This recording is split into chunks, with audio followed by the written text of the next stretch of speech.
कि सती जी ने वहाँ यज्ञ की रचना देखी, कहीं भी शिव जी का भाग नहीं दिखाई पड़ा।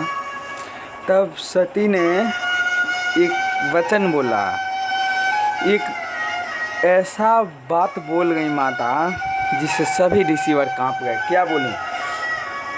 बोली कि हे सभासदों और सब मुनीश्वर सुनो, जिन लोगों ने यहाँ शिव जी की निंदा की या सुनी है उन सबको उसका फल तुरंत ही मिलेगा। जैसे सती जी बोली, सभी ऋषि मुनि कांप गए, देव धनुष कांप गए यह वचन सुनकर, और ये भी बोली कि भली भांति मेरे पिता दक्ष को भी इसका फल मिलेगा, उन्हें भी पछताना पड़ेगा।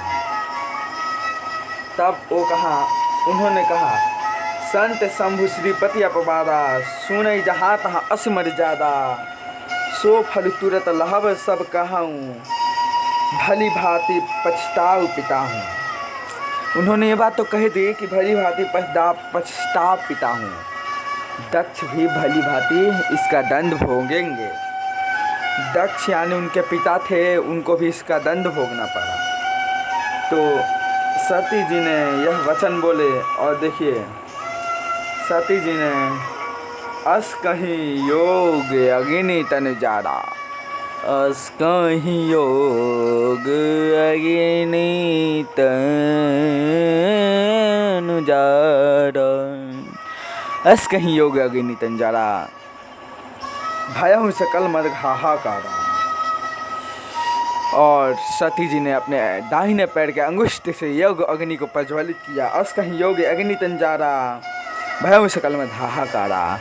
तुरंत ही सती जी उसमें जल के भस्म हो गईं। और सती मरत हरि से वर मांगा, जन्म जन्म से उपद अनुरागा। सती जी मरते समय शिव जी से एक वचन मांगी थी कि जन्म जन्म वे शिव जी के पद की अनुरागी रहें। तब राम जी ने कहा अवश्य यही होगा। राम जी कहे और समाचार सब शंकर पाए, वीरभद्र करी कोप पथाए, जग विध्वंस जाई तिन कीन्हा, सकल सुरहन विविल फलु दीन्हा। सती जी बोली थी फल मिलेगा, सती जी बोली थी फल मिलेगा, वीरभद्र आए फल दिए। ये सब शंकर जी को पता चल गया। शंकर जी को यह खबर मिला, नारद जी ने जैसे जाकर शंकर जी को बताया, तब उन्होंने क्रोध में वीरभद्र को भेजा। उन्होंने जाकर यज्ञ को विध्वंस कर डाला और सब देवताओं को उचित फल दे दिया, उचित दंड दिया। दक्ष जगत प्रसिद्ध वहीं गति हो गई जो शिव के द्रोह किया, जो शिव के खिलाफ हुआ। इतिहास गवाह है कि वो जीवित नहीं रहा। इस दक्ष ने शिव जी को भी नहीं छोड़ा, इसलिए वीरभद्र ने उसकी मुंडी को काट दी, उसकी मुंडी को यज्ञ के अग्नि में डाल कर भस्म कर दी। तब वक्रे का सिर लगा और दक्ष को फिर से जीवित किया गया। दक्ष जीवित भया, यज्ञ की रक्षा की गई, शिव जी आए, यज्ञ की रक्षा हुई। सती जी जाकर कहाँ वो जन्म ली फिर।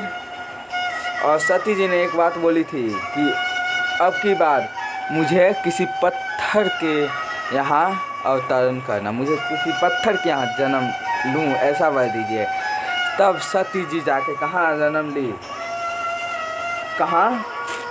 सहज बयऊँ सब जीवन त्यागा, गिर पर सकल करही अनुरागा। वो जाकर सीधे शैल के यहाँ, वो जाकर कहाँ प्रकट हुई, कहाँ जन्म ली? जब ते उमा शैल गृह जाई, सकल सिद्धि संपत्ति तह छाई, जहाँ तहाँ मुनि सुजाश्रम कीन्हे, उचित बासहि भूधर दीन।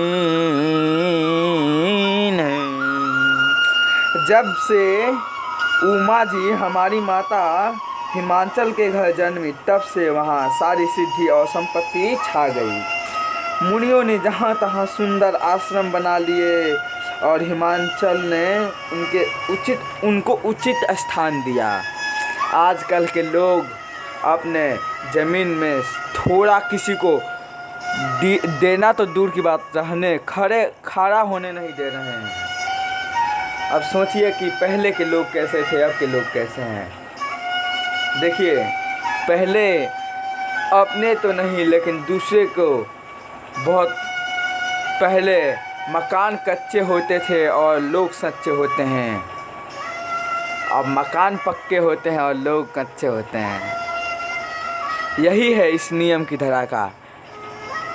रचाई सृष्टि को जिस प्रभु ने, वही ये सृष्टि चला रहा है। और अगर कहिएगा कोई और ये सृष्टि चला रहा है तो कोई भी इस बात को यकीन नहीं करेगा। अब यहाँ पे आइए, एक बात हम आपको बताएं।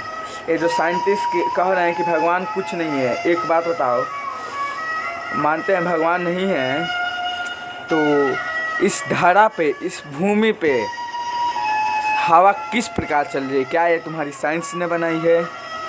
सूरज वहाँ पे कैसे है? क्या वो भी साइंस से है? जल साइंस से है, प्रकृति जो है वो साइंस से है, कुछ भी साइंस से नहीं है। जहाँ विज्ञान ख़त्म होता है वहाँ से ज्ञान उत्पन्न हो जाता है। इसीलिए पर्वत के यहाँ माता गई हैं और नारद जी आए सती जी की हाथ देखने के लिए, हस्तरेखा देखने के लिए नारद जी आए और सती जी आई और हमारे जो हिमाचल जी थे उन्होंने सती जी से उनके गुरु नारद जी को प्रणाम करवाया, सब करवाया। फिर सती जी की हाथ देखी, नारद जी ने कहा कि इनका जीवन सुखीमय हुआ, सब ठीक था। लेकिन जब वो बात नारद जी ने ये बात बताई हिमाचल जी से, तो हिमाचल जी बोले हम तो इसका भाग्य देखने के लिए आपको बुलाए थे। इसका अच्छा क्या है, बुरा क्या है, आप तो सब अच्छे बताए, इसमें बुरा कुछ नहीं है। तब नारद जी कहे इसमें बुरा हो तब न हम बताएं। बुरा तो दिख रहा है लेकिन किस में, इसके होने वाले पति में कैसा? तब कहते हैं जोगी जटिल अकामन नगम अमंगल वेश। जोगी नगम मंगल कहते हैं योगी जटाधारी निशाक्रम हृदय नंगा और अमंगल वेश वाला ऐसा पति इसको मिलेगा। इसके हाथ में ऐसी ही रेखा पड़ी है। तब कहे कौन? हिमाचल जी, क्या ब्रह्मा ने मेरी पुत्री के लिए इतना भयंकर वर चुन के रखा है? ब्रह्मा को थोड़ी भी शर्म नहीं आई कि हिमालय की पुत्री को ऐसा वर दे रहा है? तब नारद जी बोले क्या कि सती जी के ये सब गुण मेरे भोले भंडारी में है। और देखिए यहाँ पे सती जी के माता पिता हिमाचल जी और मैना जी रो रहे हैं, लेकिन सती जी भी रो रही हैं, लेकिन सती जी दुख के मारे नहीं, सती सुख के मारे रो रही हैं। क्यों? क्योंकि वो राम जी से जो वर मांगी थी राम जी ने उसे पूर्ण किया है। अब देखिए मुनीश्वर ने कहे हे हिमावन सुनो, विधाता ललाट पर जो कुछ लिख दिया है उसको देवता, दानव, मनुष्य, नाग और मुनि कोई भी नहीं मिटा सकते हैं, कोई भी नहीं। यहाँ तक कि स्वयं ब्रह्मा भी नहीं। कह मुनि हिमवंत सुनो, जो विधि लिखा ललाट, देव दनुज नर नाग मुनि को नौ मिटे ही निहार। सब मिटाने से भी नहीं मिटेगा। तब क्या हुआ?